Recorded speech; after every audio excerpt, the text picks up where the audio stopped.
조금 늦게 오신 분들이 일어서신 분들이 있는데 성경 봉독할 때 일어서는 순서는 하지 않도록 하겠습니다. 어르신들이 조금 불편하신 것 같아요. 앉았다 일어났다 하시는 것들, 그래서 순서를 하나 좀 바꾸도록 그렇게 하니까 기억하시기 바랍니다.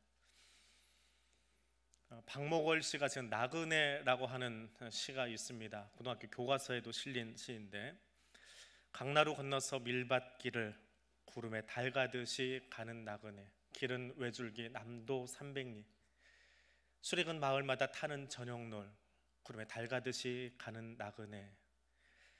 해방 직후인 1946년에 박목월 씨가 지은 그의 시인으로서의 초창기에 지어진 시입니다. 외줄기 길을 정처 없이 가야 하는 나그네 처지와 저녁 노을이 같이 어우러지고 있는 시이지요. 평화로운 마을 분위기하고는 다르게 구름 속에 달가듯이 뭔가 정처 없이 가야 하는 인생의 모습, 또 해방 직후의 이 나라의 어수선한 모습들을 목가적으로 표현한 시가 이 나그네라고 하는 시입니다. 그러면서도 속세에 대한 미련 없이, 또 운명에 대한 한탄 없이 자기 길을 묵묵히 걸어가고 있는 나그네, 곧 시인들의 모습을 묘사하고 있습니다. 성경에도 이 구름이라고 하는 단어가 140여 회나 등장을 합니다. 히브리어로 아난이라고 하는 이 단어는 구약에서만도 87번 나오지요. 대부분 이 아난, 구름은 구름 덩어리나 혹은 먼지 혹은 박목월의 시처럼 허무함, 무상함을 이야기하곤 합니다. 그런데 본문 속에 나오는 구름은 전혀 다른 이미지를 우리에게 보여주고 있습니다. 오늘은 그 이미지를 함께 찾아가면서 하나님을 만나는 시간이 되기를 원합니다. 첫 번째로 하나님께 하시는 하나님을 만날 수 있기를 원합니다. 17절 말씀에 구름이 성막에서 떠오르는 때에는 이스라엘 자손이 곧 행진하였고 구름이 머무는 곳에 이스라엘 자손이 진을 쳤으니. 우리말 성경은 구름을 번역하면서 구름이 머무는 곳, 구름이 일어나서 진행하는 곳, 그렇게 번역이 되어 있습니다. 그런데 이 히브리어로 된 성경을 보면 구름이 머무는 그 곳이라고 하는 장소를 가리키는 단어가 있습니다. 구름이 머문 그곳, 구름이 일어나는 그곳, 장소에 관한 이야기입니다. 근데 이 장소를 가리키는 단어를 번역을 않고 싹 빼버리고 나니까 장소를 위해서 준비하는 주체도 사라져버리고 장소 이미지도 사라지면서 우리의 시선이 어디로 가냐 하면 구름 기둥을 따라, 불 기둥을 따라, 구름 기둥 보고 불 기둥 보고 이동했다라는 식의 이미지, 또 그런 성경 해석을 가져왔습니다. 번역의 오류가 가져온 잘못된 이미지이지요. 그런데 원어 그대로 좀 투박하게 이야기하면 그 구름이 거기 머무는 곳에 백성이 머물렀습니다. 그 불기둥이 머무는 그곳에 백성이 머물렀습니다. 그러면 구름으로 하여금, 불기둥으로 하여금 그 곳에 머물게 한 주체는 누구입니까? 하나님이시지요. 구름이 아니고 불기둥이 아닙니다. 그럼 결국 이스라엘 백성들이 따라간 것은 누구입니까? 구름 기둥이 아니고 구름으로 하여금 거기 머물게 하신 하나님, 불기둥으로 하여금 거기 머물게 하시거나 혹은 이동하게 하신 그 하나님을 따라간 거예요. 번역의 오류가 생기면서 아주 심각한 신앙의 오류를 만들어버립니다. 구름을 따라가고 불기둥 따라가는 그것이 아니지요. 하나님을 따라가는 겁니다. 그리고 또 하나, 구름이 그 진영 가운데 머물도록 하나님이 붙잡아 놓으셨다라고 하는 거예요. 바람이 불면 이동하고 해가 뜨면 사라지는 것이 구름인데 거기 머물도록 이동하도록 하나님 붙들고 계셨다라고 하는 말은 바꿔 말하면 하나님이 이스라엘 진영 안에 계셨다라고 하는 거지. 하나님이 이스라엘과 함께 하셨다라고 하는 메시지지요. 불기둥으로 보았을 때 하고 하나님이 그 구름 기둥을 붙잡고 거기 계셨다라고 하는 것하고는 상상할 수 없는, 비교할 수 없는 이미지의 차이, 내용의 차이가 다가오는 것을 우리는 보게 되어집니다. 구름에 달가듯이 가는 박목월의 시하고 구름 기둥을 붙잡고 계시는 하나님이 거기 계셨다라고 하는 메시지하고는 비교해 볼 수 없는 그런 메시지가 오늘 본문에 또 광야를 지난 사람들의 모습입니다. 그래서 광야의 구름 기둥은 인생의 무상함이 아니라 이스라엘 곁을 떠나지 아니하시는 하나님에 관한 이야기예요. 우리와 함께 하시는 임마누엘의 하나님에 관한 메시지입니다. 정확히 말하면 구름 따라가는 인생은 박목오래시처럼 그냥 목가적인 분위기가 아니라 내 안에 오셔서 광야 생활 중에도 참 평안을 주시고 안정을 주시는 그것이 보장된 인생을 말하고 있는 것입니다. 애굽을 출애굽한 그 순간부터 불과 구름이라고 하는 가시적인 매개체를 통해서 하나님이 우리와 함께한다, 이스라엘과 함께하고 우리와 함께한다라고 하는 것을 보여주시는 것이 구름기둥, 불기둥입니다. 그 구름기둥과 불기둥 때문에 이스라엘 사람들은 뜨거운 열대지방의 광야를 지나면서도 데워 죽지 아니하고 갑자기 차가워지는 밤 날씨 속에서도 얼어 죽지 아니하고 하나님이 지켜주시는 것을 40년 동안 경험할 수 있었던 임마누엘의 하나님을 경험하는 사건이 하나님이 그것들을 손에 붙잡고 거기에 함께 하신 사건이더라라고 하는 것입니다. 그래서 백성들은 구름을 보는 것이 아니라 구름을 붙잡고 있는 하나님을 바라보면서 그의 임재를 맛보고 가나안 정복을 위해서 나아갈 때 그 구름 기둥을 붙잡고 앞에 가시는 지휘관 되시는 하나님을 바라보면서 내 인생의 진정한 지휘관은 저 구름조차 손에 붙고 이동하시는 하나님이시구나라고 하는 그 사실을 구체적으로 경험하고 맛보아 알게 된 것이다 라고 하는 겁니다. 구름만 보는 사람과 구름을 움직이는 존재를 보는 것은 생각할 수 없을 만큼, 상상할 수 없을 만큼 큰 차이를 나타냅니다. 중학교 1학년 때인가요? 비가 막 쏟아지는데 누가 들어와서 그랬는지 아무튼 저희 집 철문이 지금처럼 현관문처럼 자동이 아니고 수동으로 가서 열고 닫고 해야 됐어요. 비가 오는데 누가 문을 열어놓고 그냥 들어와 버린 거예요. 그러니까 이 바람에, 비바람에 이게 얼마나 꼬당거리고 소리가 나는지 뭐 동생들 시킬 수 있습니까? 형이 나가야죠. 그래서 나가서 그 문을 닫으려고 갔어요. 근데 갑자기 하늘을 찢는 듯한 소리와 함께 번개가 내리친 거예요.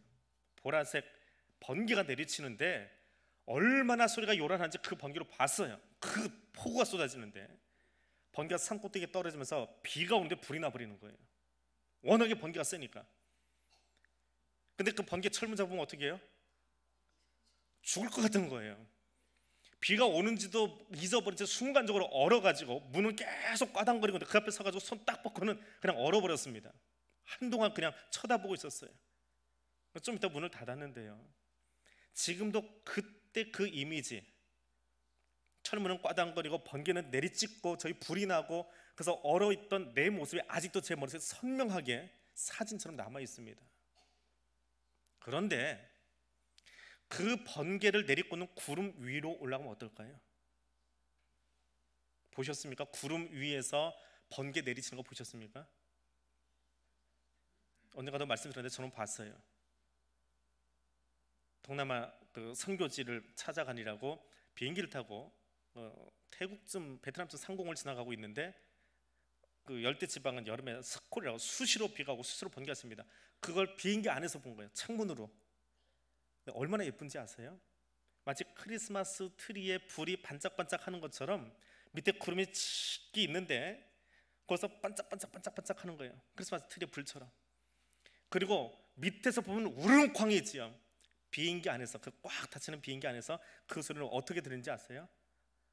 고양이가 아르릉 아르릉 하는 것 같아요. 아르릉 아르릉 반짝반짝. 얼마나 예쁜지 몰라요. 밑에서야 난리 났겠지만.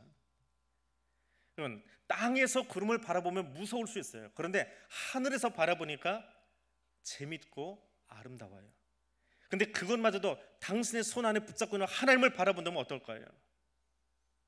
그것이 시선의 차이입니다. 구름만 보는 사람과 구름을 움직이고 있는 하나님을 보는 사람은 그렇게 차이가 있습니다.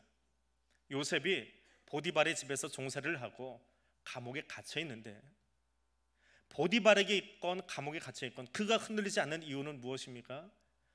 그 권력을 잡고 있는 보디발조차도, 사람을 꼼짝 못하게 하는 그 감옥조차도 결국은 하나님의 역사 안에 쥐어져 있는 도구에 불과하더라라고 하는 거예요. 그러니까 두렵지 않은 겁니다.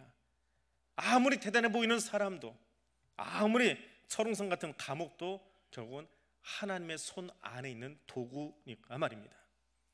광야의 이스라엘 백성들이 따라간 것은 구름이 아닙니다. 구름을 보고 걸어가도록 그 구름을 손에 붙잡고 이동하고 계시는, 앞서가고 계시는 하나님, 그 하나님을 보았기 때문에 그들은 행복했던 겁니다. 마찬가지로 오늘 여기 우리와 함께 하시는 임마누엘의 하나님을 바라봄으로 저와 여러분의 삶이 늘 행복한 그리스도인의 삶이 되어지기를 주님의 이름으로 축복해 드립니다. 두 번째로 이 구름은 기다림과 소망의 삶이 무엇인지를 보여주고 있습니다. 구름 따라가는 인생이라고 하는 것은 하나님 안에서 인내하는 삶을 말합니다. 이틀이 되었든지 한 달이 되었든지 1년이 되었든지 구름이 성막 위에 머물러 있는 동안에는 이스라엘이 진영에 머물렀고 행진하지 아니하다가 떠오르면 행진하였더라. 22절에서 말씀하지요. 이틀이든 한 달이든 1년이든 말입니다. 구름이 머무는 동안에는, 아니 그 구름을 하나님이 움직이시기 전까지는 이스라엘이 움직이지 않았습니다. 하나님의 인도하심을 기다리는, 하나님의 때를 기다리고 있는 이스라엘 백성들의 모습을 보여줍니다. 구름 따라 이동한다라고 하는 것은, 구름 따라간다라고 하는 것은 하나님의 인도하심을 따라가는 인생을 말합니다. 그런데 이 메시지는요, 사실은 출애굽이라고 하는 광야 학교라고 하는 광야 학교의 교육 목표예요. 40년 동안 광야 학교를 통해서 하나님이 이스라엘 백성을 이렇게 완성시켜 가기를 원하시는 거예요. 중학교, 고등학교, 대학원 나오면서 이런 사람이 되기를 원하는 교육의 목표가 있지요. 마찬가지로 하나님에게도 광야 훈련 학교를 통해서 목표가 있으셨는데 그것이 오늘 본문입니다. 왜냐하면 2장을 넘어가 보세요. 11장에 가면 목표는 이런데 실제는 어떠냐? 응답이 늦어져도 거기 가만히 있어야 되는데 이스라엘 중에 섞여서 같이 출애굽한 다른 인종들이 불평하기 시작합니다. 애굽에 있을 때는 공짜로 생선도 먹고 오이도 먹고 참외도 먹고 부추도 먹고 마늘도 먹었는데, 공짜로 먹었는데 광야 나오니까 맨날 주는 게 메추라기예요. 야채도 없이 메추라기만 먹으래요. 질려 죽겠어요. 그 불평이 한 곳에서 나옵니다. 2사람 되고 10사람 되고 100사람 되고 백성들이 웅성웅성하기 시작해요. 공짜여도 좋으니까 노예 생활로 돌아가자는 거예요. 기다리지 못하는 이스라엘 백성들의 모습이 11장에 등장하고 있습니다. 본문 속에 나오는 메시지는 22절에 이틀이든 한 달이든 1년이든 하는 이 말은 기다림입니다. 응답이 늦어질지라도 그것이 한 달이 됐건 1년이 됐건 혹은 더 긴 시간이 되었건 하나님 앞서가지 않고 하나님이 움직이기 전까지는 그들의 머물러 있는 것이 광야 훈련입니다. 광야를 벗어나고 싶은 것은, 외롭고 고독한 시간을 벗어나고 싶은 것은 누구나 다 갖는 마음입니다. 하나님은 그런 광야의 시간을 살고 있는 이스라엘 백성들에게, 그리고 우리에게 때로는 한 달이 될 수도 있고 1년이 될 수도 있고 10년이 될 수도 있고 어떤 기도 제목은 20년이 걸리는 것도 있지만 멈추어 있으라 합니다. 멈추어 있는 동안에 사람 보지 말고 하나님에게만 내 시선을 고정하라고 말씀하고 있습니다. 누구를 기다리고 무엇을 바라보고 있습니까? 라디오 방송에 올라왔던 한 사연입니다. 어떤 여자분이 올리신 것 같아요. 오빠 부부가 캐나다에서 귀국을 했답니다. 근데 이 여동생은 아마 집에서 음식을 준비했겠죠. 그러니까 아들이 온다니까 어머니가 신이 나서 공항으로 마중을 나갔습니다.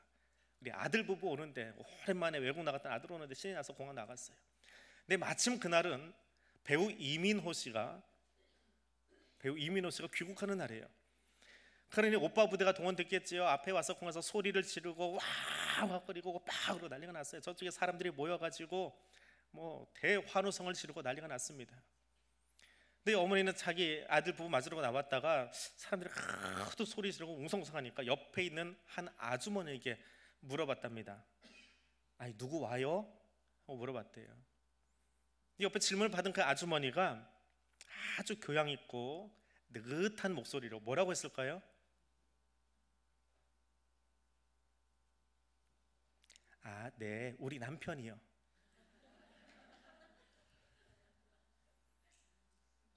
약간 사오정 같은 대답이지만 그 이야기를 들으면서요, 저기 이민호가 오건 뭐하건 상관없어요. 나는, 이 교양 있는 이 아주머니는 내 남편 기다리고 있는 거예요. 사람들의 소리가 어떠하든지 나는 지금 남편 만나기 위해서 여기 나와 있는 거예요. 그것이 그리스도인의 모습이라고요. 사람들이 어찌하든지 무리가 어찌하든지 내 눈은 난 예수님 기다리고 있어요. 난 예수님 손길 기다리고 있어요. 우리의 시선이 그러해야 되지 않을까요? 성경에 나온 시인들의 고백이 그렇습니다. 세상이 어떠하든지 간에 기다림은 나의 때가 아니라 하나님의 때를 기다릴 줄 아는 사람들의 이야기이고 내용입니다. 하나님의 인도하심은, 하나님의 응답은 즉시 이루어질 때도 있지만 더딜 때도 있습니다. 이스라엘 백성들은 구름이 장막 위에, 성막 위에 머무는 날수가 많든지 적든지 그대로 순종할 따름입니다. 기다림은 하나님의 응답을 기다리는 것이고, 그 인내 후에는, 그 기다림 후에는 하나님의 더 큰 상급이 기다리고 있음을 믿으시기 바랍니다. 예수님께서는 고난당하시는 중에도 마치 털 깎는 자 앞에 있는 잠잠한 양같이 그 입을 열지 않으셨습니다. 롤란드 헤이츠라고 하는 흑인 가수가 있습니다. 베를린에서 독창회를 가졌답니다. 근데 하필 그날 이 헤이즈 씨가 독창회를 하기로 한 바로 그 타임, 그날 하필이면 관객이 거의 다 백인이 들어온 거예요. 헤이즈 씨가 노래를 하기 위해서 무대에 딱 섰는데 관객들이 보니까 흑인이 올라오는 거예요. 갑자기 야유를 하기 시작합니다. 누군가 소리를 먼저 질렀겠지요. 선창을 했을 겁니다. 흑인 노래를 들을 수 없어, 껌둥이 집어치워, 그러고 소리를 지르기 시작합니다. 한 마디가 두 마디 되고 두 마디가 열 마디 되고 군중들이 웅성웅성 하더니 나중에는 군중 심리에 주머니에 있던 것, 옆에 있던 것 집어 던지기 시작하는 거예요. 껌둥이 물러가라, 껌둥이 소리 듣기 싫다. 노래를 하기 위해서 앞에 나왔던 이 헤이즈 씨가 화가 난 거예요. 지금 내 독창회로 온 사람들인데 당신들이 뭔데 이렇게 하냐. 자기도 화가 나서 이제 소리를 질러버렸습니다. 욕을 하고요. 뭐 이런 무대에서 내가 할 필요 뭐 있냐. 확 돌아서 무대를 나가려고 돌아섰답니다. 그때 환상을 봤대요. 청중을 등지고 돌아섰는데 환상 중에 빌라도의 법정에 서신 예수님이 보인 거예요. 말도 안 되는 모욕을 다 감내하시면서 아무 말 없이 빌라도 앞에 서 있던 예수님이 보이더랍니다. 순간 이 헤이즈 여사는 다시 돌아섭니다. 청중들은 여전히 야유를 보내고 뭔가가 날아오고 있는 그 순간 고개를 숙이고 하나님 앞에 기도를 드렸습니다. 예수님은 나의 죄 때문에 말도 되지 않은 그 모욕을 참으시면서 빌라도 앞에 서 있었는데 나는 나를 향한 그 말 앞에서 화가 나서 소리를 지르고 저들을 욕했습니다. 아직 예수 닮지 못한 내 모습을 회개합니다. 그 눈물이 흐르기 시작합니다. 회개의 기도가 쏟아지기 시작합니다. 소리를 지르고 야유를 보내고 있던 청중들은 앞에 선 그 가수의 눈물 흘리고 있는 모습, 주영이 없으면서 기도하는 그 모습을 보면서 잠잠해지기 시작해요. 한 10여 분을 그렇게 기도하던 헤이즈 씨가 고개를 들고 아직 눈물도 닦지 못한 그 얼굴로 자기가 부르려고 했던 그 노래들을 부르기 시작합니다. 독창회가 마치고 나서 시작하기 전에는 그렇게 야유를 보내고 아우성을 질러대던 그 청중들이 그 자리에서 다 일어나서 올해와 같은 박수를 보냈다고 합니다. 기다림은 기도의 시간입니다.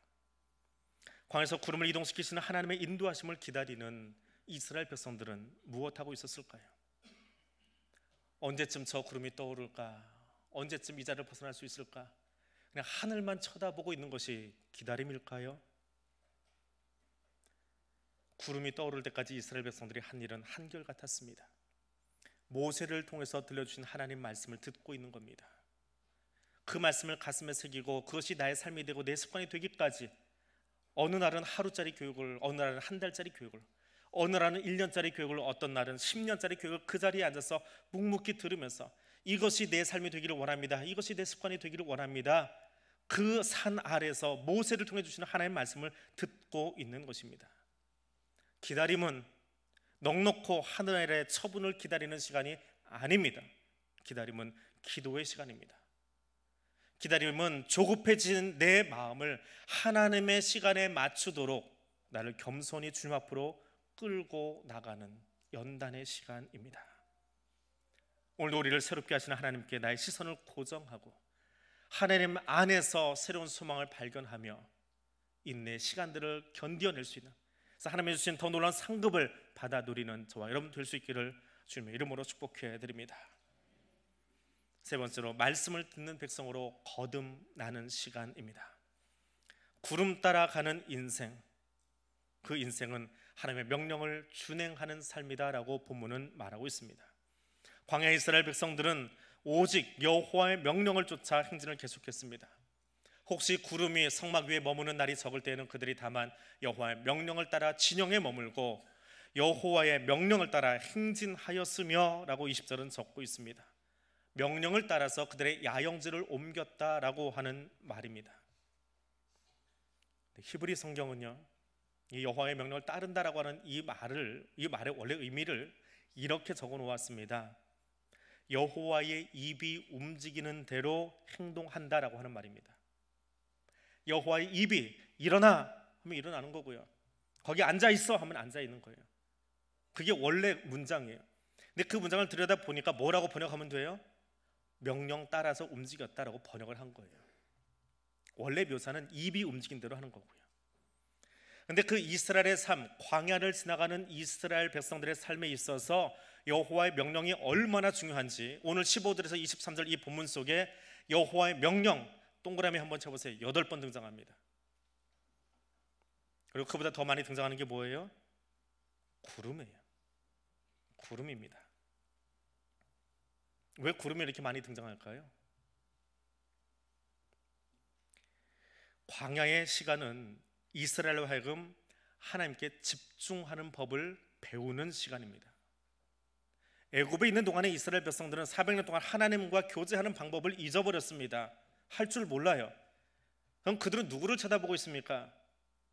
오늘 자기에게 일을 맡기고는 애굽의 관리들을 쳐다보는 거예요. 저 양반이 오늘 부부싸움하고 나왔으면 기분이 안 좋을 거예요. 그럼 채찍이 조금 더 세게 내 등에 내리꽂힐 거예요. 그날은 조심하고 눈치껏 피해야 돼요. 오늘따라 왠지 기분이 좋아요. 그러면 조금 가서 손바닥 비비면 부추 한 자락 더 얻을 수도 있어요. 누구 입을 바라보는 거예요? 애굽의 감독들, 관리자들의 입을 바라보면서 노예 근성으로 살아가던 사람들이에요. 근데 홍해를 건넌 다음에 이스라엘 백성들은 누구의 입을 보아야 됩니까? 하나님의 입을 보아야 돼요. 그 명령을 보는 거예요. 그것을 배우는 시간입니다. 그 훈련을 하는 거예요. 이스라엘에게 참 소망을 주시고 위로가 되시는 그 하나님 명령의 귀를 기울이는 거예요. 그래서 가라 하면 가고 멈추라 하면 멈추고 자라 하면 자고, 그것이 1년이 되었든지 10년이 되었든지 있으라 하면 거기 있는 훈련을 하는 겁니다.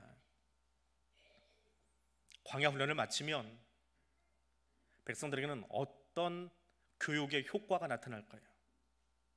교육은, 성경 공부는, 학교 공부는요 효과가 있어야 돼요. 그걸 다 배운 다음에 결과가 있어야 돼요. 그 목표를 놓고 선생님들이 가르치는 거예요. 15절을 읽을 때에 오늘 보면 제일 첫 구절이지요, 구름의 이야기가 나옵니다. 성막을 세운 날 구름이 성막을 덮었다. 16절에 가니까 구름이 그것을 덮었다. 17절에 가니까 구름이 떠오르더라. 18절에 가니까 구름이 머무는 동안 머물고, 22절에 가니까 이틀이든 한 달이든 1년이든, 23절입니다. 그들이 여호와의 명령을 따라 진을 치며 여호와의 명령을 따라 행진하고 또 모세를 통하여 이르신 여호와의 명령을 따라 여호와의 직임을 지켰더라. 이렇게 본문이 진행돼요. 변화가 보이십니까? 23절만 같이 한번 읽어보겠습니다. 곧 그들이 여호와의 명령을 따라 진을 치며 여호와의 명령을 따라 행진하고 또 모세를 통하여 이르신 여호와의 명령을 따라 여호와의 직임을 지켰더라. 이 본문이 교육 목표예요. 광야 학교의 교육 목표예요. 자, 이 구절을 볼 때에 앞선 구절과 다른 것이 있지요. 뭐가 하나 없어졌어요. 뭐가 없어졌습니까? 구름이 없어졌어요. 23절에는 구름의 이야기가 없어요. 광야 학교에 들어오기 전에 애굽에서 출애굽한 이스라엘 백성들은 한마디로 신앙의 초짜들입니다. 처음 예수 믿은, 처음 하나님 알게 된 사람들이에요. 그럼 그들이 예수를 알면, 그들이 하나님을 알려면 어떻게 될까요? 뭔가 눈에 보이는 게 있어야 되잖아요. 400년 동안 잊어버렸으니까. 그래서 하나님이 그들이 눈에 보이도록 10가지 재앙을 보여주시는 거예요. 홍해를 가르는 거예요. 반석을 치니까 물이 올라오는 거예요. 저한테는 그런 능력이 없지만 갑자기 앞에 나가서 여기다 발을 그러면서 샘물을 솟구쳐라 그러더니 갑자기 천은 안반수가 막 나오기 시작해요. 그럼 뭐 삼다수 먹으러 가겠습니까? 온 동네 사람들 여기 와서 물떡하게 바쁠 거예요. 그렇죠? 제가 발 굴러가지고 물 한번 내놓으면 뭐 내일부터는 그냥 온 동네 사람 물뜨기 위해서라도 여기 올 거라고요. 신앙의 초짜들을 위한 훈련 방식이에요. 눈에 보이는 것으로 그들을 훈련시킨 거예요. 그것이 구름이라고요. 교회 학교 아이들에게 설교를 하면서 지금처럼 이렇게 길게 했다가는 다 뒤로 넘어질 거예요. 다음 주는 안 올 거예요. 그 아이들에게 훈련하면 어떻게 해요? 뭔가 교보제가 있어야지요. 연극을 해주기도 하고, 혹은 뭔가 만들기도 하고, 그림도 보여주고, 영상도 보여주고, 이것이 신앙의 어린 아이들을 위한 하나의 훈련 방식이에요. 구름기둥은 그들의 신앙을 증진시키기 위한 시청과 교보제라고요. 근데 그것이 주일이 아니에요. 최종적인 목표는 무엇입니까? 여호와의 입에서 나온 말씀을 듣는 거예요. 23절이에요. 여호와의 명령을 따라서 움직이고 여호와의 명령을 따라서 멈출 줄 아는 그 백성으로 세워가기를 원하시는 겁니다. 시내산에서 식병을 받고 정탐꾼을 보내서 가나안에서 본 것 때문에 불신앙으로 깨어지고 하는 그런 모든 과정들을 겪은 뒤에 구름기둥과 불기둥이라고 하는 시청과 교보제를 통해서 하나님 백성으로 하나님 음성 듣는 그 자리로 나아가게 한 것입니다. 그래서 23절 교육 목표에 가서는 구름이 더 이상 필요하지 않아요. 정말 중요한 한 가지만 이야기합니다. 그분의 입에서 나오는 메시지로 그들이 움직였더라라고 하는 겁니다. 광야 훈련의 마지막은 보이지 아니하는 하나님 만나고 하나님 음성을 듣고 그 자리에 서게 하는 데 있습니다. 보이는 사람을 의지하는 것이 아니라 감독관 때문에 절절절 매던 이스라엘 백성들이 그 노예 근성을 버리고 하나님을 두려워하는 자리로, 하나님 경외하는 자리로, 성숙한 신앙의 자리로 나아가도록 만들어가는 것이 광야 훈련 학교더라라고 하는 것입니다. 보이지 않지만, 구름처럼 보이지 않지만 여기에 함께 하시는 만군의 여호와께서 내 삶의 주인 되심을 인정하고 순종하는 자리로 나아가게 하는 것이 하나님의 교육 목표이고 오늘 우리의 신앙의 목표인 것을 믿으시기 바랍니다. 구름 따라가는 인생은 무엇입니까? 오늘 저와 여러분의 삶은 여전히 광야의 삶을 살아가고 있습니다. 때로는 지치고 때로는 내 인내가 한계에 다다를 만큼 안타까운 일들도 분명 벌어지고 있습니다. 소망의 메시지보다는 낙심의 메시지들이 신문과 TV를 가득 메우는 것이 사실이긴 합니다. 그러나 기억하십시오. 광야에서 구름기둥과 불기둥으로 이스라엘을 인도하신 하나님, 지금 여기서 저와 여러분을 인도하고 함께 하고 계심을 믿으시기 바랍니다. 이스라엘 백성들에게 가나안의 소망을 주셨던 것처럼 오늘 우리에게도 소망을 주시고 은혜를 베풀고 계시는 그 하나님을 기다리며 하나님을 만나는 경험을 날마다 하는 하나님의 사람들 되어줄 수 있기를 원합니다. 눈에는 보이지 않지만 살아 역사하시는 그 하나님의 음성이 내 귀에 들리도록 귀가 열리는 은혜가 내게 있어지게 기도하며 하나님께 가까이 나아갈 수 있는 그리스도의 사람들 되시기를 주님의 이름으로 축복해 드립니다. 기도하겠습니다. 우리와 늘 함께 하시는 하나님, 우리가 사는 모든 날 동안 눈동자와 같이 우리를 지키시고 주의 날개 그늘 아래 우리를 지켜 보호해 주심을 인하여 감사드립니다. 출애굽한 이스라엘 백성들을 불기둥과 구름기둥으로 인도하셔서 가나안으로 이끄신 하나님, 이스라엘 백성들의 순종과 인내를 통해 평안과 샬롬의 땅으로 인도하신 하나님, 이스라엘의 장막 가운데 친히 임재하셔서 그들을 인도하실 때에 하나님의 인도하심대로 따라 행하던 이스라엘 백성들처럼 오늘 우리도 성령님의 인도하심을 따라 순종하며 따르게 하옵소서. 예수님 이름으로 기도드립니다. 아멘.